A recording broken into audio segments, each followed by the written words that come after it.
Вметнувањето на рамковниот договор во преамбулата ќе ги прекине со ништата за федерализација на државата. Вака професорот Светомир Шкариш во сенокешната топ тема го оцени владиниот амандман со кој се предлагаат промени во уставот.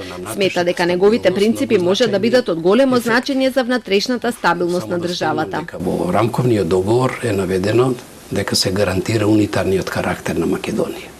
Дека етничкото прашање не може да се реша врз територијална основа. Ако е така, тогаш може да се стави крај на секакви автономистички тенденции од било чија страна, ќе престанат дебати и размислување за создавање на автономии во рамките на македонската држава или за нејзината федерализација.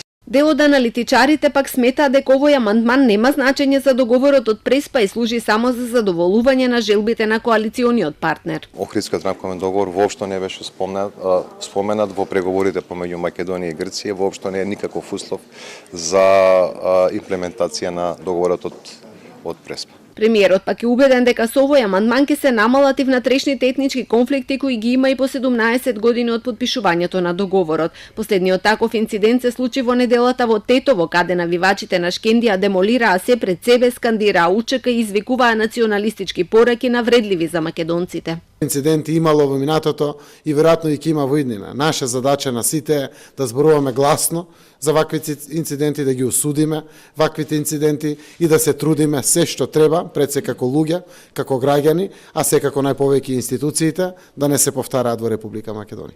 Доколку биде изгласан амандманот, Охридскиот рамковен договор во преамбулата ќе стане конститутивен елемент на државата заедно со Крушевската република и 8 септември.